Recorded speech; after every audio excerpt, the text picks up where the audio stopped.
La pluie tombait sans fin sur les pavés de Paris, une pluie froide, tranchante, comme si le ciel lui-même partageait la détresse d'Élise Moreau. Elle marchait sans direction, ses chaussures imbibées d'eau, ses cheveux collés à son visage. Dans son sac, tout ce qui lui restait, quelques vêtements, une photo déchirée et un carnet où elle notait ses rêves d'autrefois. 3 mois plus tôt, elle travaillait dans une petite librairie du quartier latin. Elle aimait l'odeur des livres, les clients fidèles, les après-midi calmes. Mais la boutique avait fermé brutalement. Depuis, tout s'était effondré. Le loyer impayé, les factures, la solitude. Elle avait cherché du travail, sans succès. Et ce soir-là, elle n'avait plus nulle part où aller. Les rues étaient presque désertes, sauf pour une voiture noire stationnée devant un café fermé. Quand la portière s'ouvrit, Élise recula instinctivement. Un homme en sortit, grand, droit, vêtu d'un manteau sombre. Il la regarda comme si elle était apparue d'un rêve ancien. « Mademoiselle, vous allez attraper froid. » Sa voix était calme, profonde et un peu autoritaire. Élise se contenta de hausser les épaules. « Ce ne serait pas la pire des choses, monsieur. » Il esquissa un léger sourire triste. « Vous n'avez pas de toit pour ce soir ?» Elle hésita, honteuse. « Je trouverai un abri quelque part. Venez avec moi, juste pour ce soir. Vous aurez un lit chaud et un repas. » Élise hésita encore. Paris n'était pas une ville tendre avec les naïves. Mais son regard à lui, il n'avait rien d'un prédateur. C'était un regard fatigué, lourd d'une mélancolie sincère. Elle finit par hocher la tête. Dans la voiture, le silence s'installa. Elle observait le reflet de l'homme dans la vitre, très fort, regard clair, mâchoire ferme. Il dégageait une autorité naturelle, celle des gens habitués à être obéis. « Je m'appelle Gabriel Duval », dit-il en fixant la route. « Élise Moreau. » « Enchantée, mademoiselle Moreau. » Le trajet dura une vingtaine de minutes. Quand la voiture franchit les grandes grilles en fer forgé, Élise resta bouche bée. Une demeure imposante, éclairée par des lanternes, se dressait devant elle, le manoir de Gabriel Duval. À l'intérieur, la chaleur l'enveloppa aussitôt. Une domestique lui apporta des vêtements secs, on lui servit une soupe simple mais délicieuse. C'était la première fois depuis des semaines qu'elle mangeait à sa faim. Gabriel l'observait de loin, silencieux. Quand elle releva la tête, il lui demanda calmement « Vous avez perdu votre emploi récemment, n'est-ce pas ?»« Oui, et tout le reste avec. »« Je cherche quelqu'un, pas pour un poste ordinaire, plutôt un rôle, une présence. »« Une présence ?» Il se leva, s'approcha lentement et planta ses yeux dans les siens. « J'ai 2 enfants. Depuis la mort de leur mère, la maison est vide, froide. Ils ont besoin d'une figure maternelle. Et moi, j'ai besoin d'une femme à mes côtés pour les guider, les protéger. » Le cœur d'Élise battait à tout rompre. « Vous voulez m'employer comme gouvernante ?»« Non. » Il secoua la tête. « Je veux que vous deveniez ma femme. » Le silence qui suivit sembla durer une éternité.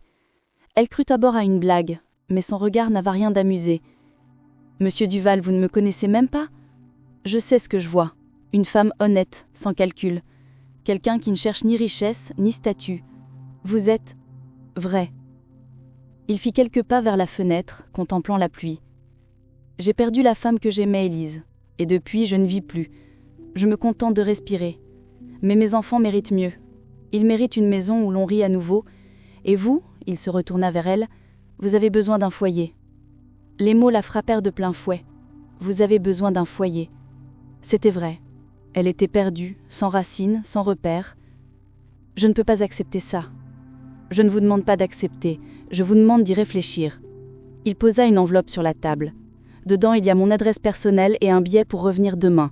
Si vous franchissez ces grilles une 2e fois, je saurai que votre réponse est oui. Il la raccompagna jusqu'à la voiture. Le trajet du retour se fit en silence. Quand elle descendit, il murmura « Bonne nuit, Élise. » Cette nuit-là, Élise ne dormit pas. Elle resta assise sur un banc, observant les lumières de la ville. Un millionnaire venait de lui proposer un mariage sans amour. Et pourtant, quelque chose dans sa voix, dans ses yeux fatigués, lui disait que ce n'était pas qu'une question d'intérêt. À l'aube, alors que Paris s'éveillait lentement, elle serra le billet entre ses doigts. Et sans vraiment comprendre pourquoi, elle se leva. Elle prit le premier bus en direction du manoir Duval. Le portail s'ouvrit lentement, comme si le destin lui-même l'invitait à entrer. Elle venait de faire le choix qui allait bouleverser sa vie. Le manoir Duval se dressait sous un ciel gris, entouré de vastes jardins d'hiver. Lorsque Élise franchit de nouveau les grilles, un étrange mélange de peur et de curiosité l'envahit. Elle avait choisi de revenir, pas par intérêt, mais parce qu'elle ressentait que derrière la froideur de cet homme se cachait quelque chose de plus profond, une douleur qu'elle voulait comprendre. La domestique, Jeanne, l'accueillit avec un léger sourire. « Monsieur Duval vous attend dans le salon. » Élise suivit le couloir silencieux, observant les portraits anciens, les lustres, les coupes de cristal. Tout respirait la richesse, et pourtant, tout semblait vide, figé dans un passé qui refusait de s'effacer. Gabriel était là, debout près de la cheminée. « Vous êtes revenu, dit-il doucement, sans se retourner. « Oui. Alors je suppose que votre réponse est oui aussi. » Elle hocha la tête, le cœur battant. « Mais je veux comprendre, pourquoi moi, pourquoi cette proposition ?» Il prit une profonde inspiration. « Parce que je n'ai pas besoin d'amour romantique, j'ai besoin de stabilité, de quelqu'un capable d'apporter de la douceur dans cette maison. Mes enfants ont perdu leur mère trop tôt, et moi, j'ai perdu le goût de vivre. » Il s'interrompit, sa voix se brisant presque. « Je ne veux pas que mes enfants grandissent dans le silence et la peur. Vous, Élise, vous avez cette lumière que j'ai vue dès le premier regard. » Ces mots la bouleversèrent. Elle signa le contrat sans plus de cérémonie. Pas un contrat d'affaires, mais un accord moral. Elle vivrait ici, s'occuperait des enfants, apprendrait à partager leur quotidien. Le mariage civil serait célébré plus tard, si tous le désiraient encore. Les jours suivants furent étranges. Le manoir avait ses règles, son rythme, son silence. Le matin, Élise prenait le petit déjeuner avec Louis, 8 ans, timide et intelligent, et Chloé, 6 ans, vive et pleine de questions. Au début, elle la regardait avec méfiance, mais peu à peu, sa douceur les apprivoisa. Un soir, alors qu'elle leur lisait une histoire dans la bibliothèque, Chloé posa soudain une question qui la figea. « Tu vas remplacer maman ?» Elle sentit sa gorge se serrer. « Non, ma chérie, personne ne peut remplacer une maman. Mais je peux être là pour toi, te protéger, t'aimer un peu, si tu veux bien. » La petite fille la regarda longuement, puis se glissa contre elle. Ce fut le premier vrai moment de tendresse dans cette maison. Gabriel, de son côté, restait distant. Il passait ses journées enfermé dans son bureau, entouré de dossiers et de silence. Mais il sentait qu'elle l'observait.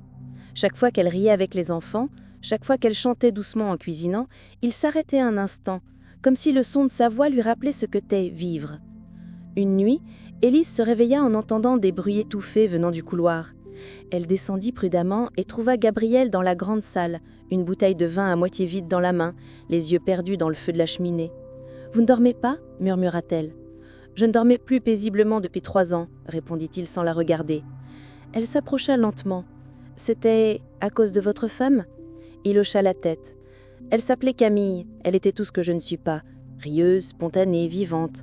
Un accident idiot, une route mouillée, et depuis, tout s'est éteint. » Il serra le verre dans sa main. « Je pensais acheter, construire, diriger, suffirait à combler le vide, mais on ne remplace pas un battement de cœur avec de l'argent. » Élise sentit les larmes monter. Sans réfléchir, elle posa doucement sa main sur son épaule. Il sursauta d'abord, puis laissa échapper un soupir. « Vous n'êtes pas obligée d'écouter mes fantômes, Élise. Parfois parler à quelqu'un est tout ce dont on a besoin pour respirer à nouveau, » dit-elle simplement. Ce fut un moment suspendu. Le feu crépitait, dehors la pluie tombait encore. Et pour la première fois, Gabriel Duval ne se sentait plus totalement seul. Les semaines passèrent. Élise s'habituait à sa nouvelle vie. Les promenades avec les enfants, les dîners silencieux mais plus chaleureux, les éclats de rire qui revenaient peu à peu dans la maison. Un moment, quand elle rangeait la bibliothèque, elle tomba sur un carnet. Le nom de Camille y était gravé. Elle hésita, puis l'ouvrit. Dans l'intérieur, des lettres ne jamais envoyées, écrites par Gabriel après la mort de sa femme. Des lettres pleines de regrets, de colère, de tendresse. À travers ces mots, elle découvrit un homme vulnérable, brisé, mais d'une main très profonde. Quand Gabriel entra et la vit tenir le carnet, il se figea. « Vous n'auriez pas dû lire ça. Je suis désolé, je ne voulais pas trahir votre intimité. » Il s'approcha, lui prit le carnet des mains, puis resta silencieux un long moment. « Camille aurait aimé votre franchise, » dit-il enfin. Elle détestait les mensonges. Un mince sourire traversa le visage d'Élise. Leur regard se croisa. Il y avait dans ses yeux quelque chose de différent cette fois, moins de distance, plus de chaleur. Il lui dit d'une voix basse: « Je vous remercie, Élise. Vous avez ramené un peu de vie ici. Je ne pensais pas que c'était encore possible. » Ce soir-là, en se couchant, Élise sentit son cœur battre plus fort. Elle n'aurait jamais imaginé qu'un simple contrat puisse réveiller autant d'émotions. Et pourtant, Chaque jour passé au manoir du Val la rapprochait un peu plus d'un homme qu'elle avait juré de ne pas aimer. Mais au fond d'elle, elle le savait déjà. Le silence du manoir commençait à se briser, et avec lui, les murs autour du cœur de Gabrielle. La neige tombait doucement sur les jardins du manoir. Les mois avaient passé, et la vie semblait presque paisible. Les rires des enfants remplissaient à nouveau les couloirs. Les repas étaient animés, et le regard de Gabrielle sur Élise avait changé. Il n'y avait plus cette distance polie du début, mais une chaleur, un trouble, une tendresse qu'aucun des deux n'osait nommer. Pourtant, Élise sentait qu'un mur invisible subsistait entre eux. Chaque fois qu'elle croyait le voir s'ouvrir, quelque chose dans son regard se fermait aussitôt. Il portait encore un secret, un poids qu'il refusait de partager. Un soir, alors qu'elle rangeait la bibliothèque du bureau, son regard tomba sur une clé dorée dissimulée derrière un livre. Elle hésita, puis suivit son instinct. La clé ouvrait un tiroir verrouillé. À l'intérieur, un dossier épais marqué de son propre nom, Élise Moreau. Les mains tremblantes, elle l'ouvrit. Ce qu'elle découvrit lui coupa le souffle. Des rapports, des notes, une évaluation de sa personnalité, des observations sur ses habitudes. Et au bas de la dernière page, ces mots en lettres froides. Union contractuelle temporaire, sujet sélectionné. Son cœur explosa. Tout ce qu'elle avait cru sincère, la proposition, la tendresse des enfants, la complicité naissante, n'était donc qu'un plan soigneusement calculé. Elle s'assit, incapable de respirer, tandis que les larmes brûlaient ses joues. Quand Gabrielle entra dans le bureau, il s'arrêta net en la voyant devant le dossier ouvert. « Qu'est-ce que c'est que ça, Gabrielle ? Qu'est-ce que je suis pour toi ? Une expérience ? Une solution pratique ?» Il voulut s'approcher, mais elle recula. « Tu m'as choisi comme on choisit un meuble, un contrat, un remplaçant. »« Ce n'est pas ce que tu crois, dit-il d'une voix basse. Alors explique-moi, parce que moi j'y ai cru. À cette maison, à toi, à tout ça. » Il resta silencieux. Et ce silence, plus que tout, la détruisit. « Je ne veux plus rien entendre, » murmura-t-elle en serrant ses poings. Elle partit avant qu'il n'ait le temps de parler. Les enfants pleuraient, mais elle ne pouvait pas rester. Le cœur en miettes, elle quitta le manoir au lever du jour, laissant derrière elle ce qui ressemblait à une famille et un amour qu'elle croyait réel. Les jours suivants, la maison redevint vide, le rire des enfants s'éteignit. Gabrielle errait dans les couloirs comme une ombre. Il s'en voulait d'avoir voulu contrôler ce qui ne se contrôle pas. Il avait voulu créer la stabilité, la sécurité, mais il avait détruit la seule personne capable de lui rendre la vie. 2 semaines plus tard, alors que la neige fondait, il prit enfin une décision. Il monta dans sa voiture et roula vers Paris. La pluie tombait à verse. Il finit par la retrouver dans une petite pension, modeste, près de la Seine. Quand elle ouvrit la porte, elle resta figée. Il était trempé, épuisé, et dans son regard, plus de prièreté, seulement une sincérité désarmante. « Je t'en supplie, écoute-moi, dit-il d'une voix basse. Au début, oui, tout était calculé. Je voulais quelqu'un de stable, de doux, pour mes enfants, pour combler le vide. Mais toi, tu as tout changé. Tu m'as ramené la vie, Élise. Et je ne savais pas que c'était ça, aimer à nouveau. »« Tu m'as menti, » répondit-elle la voix tremblante. « Tu as brisé quelque chose en moi. Alors laisse-moi le reconstruire, pas avec un contrat, mais avec mon cœur. » Il sortit une petite boîte de sa poche et elle la lui tendit. Une bague simple, en argent, un peu ternie par le temps. C'était celle de ma mère. Elle voulait que je la donne à la femme que j'aimerais vraiment. Et cette femme, c'est toi. Les larmes montèrent aux yeux d'Élise. Elle détourna le regard, incapable de parler. « Tu es un homme compliqué, Gabrielle. »« Peut-être, dit-il avec un sourire triste, mais je t'aime simplement. » Alors elle s'approcha lentement, posa sa main sur sa joue et murmura « Ne me promets rien, montre-le-moi. » Il la serra contre lui, et pour la première fois depuis longtemps, ils cessèrent de fuir. Quelques mois plus tard, le manoir du Val retrouva sa lumière. Dans le jardin, sous un ciel clair, Élise et Gabrielle se dirent oui, entourés de Louis et Chloé. Les enfants déposèrent un bouquet au pied de la photo de leur mère. Chloé chuchota « Je crois qu'elle sourit, là-haut. » Gabrielle prit la main d'Élise et la porta à ses lèvres. « Tu n'as pas remplacé Camille. Tu as simplement redonné vie à ce qu'elle aimait le plus, notre famille. Et toi, tu m'as appris qu'on peut aimer à nouveau, même après s'être perdu. » Le vent souffla doucement dans les arbres. Le manoir brillait au soleil. Les rires reprenaient. Élise leva les yeux vers le ciel et sut que cette fois, ce n'était pas un contrat ni un hasard. C'était le destin. Et le foyer qu'elle cherchait depuis toujours battait enfin au rythme du cœur de Gabrielle Duval.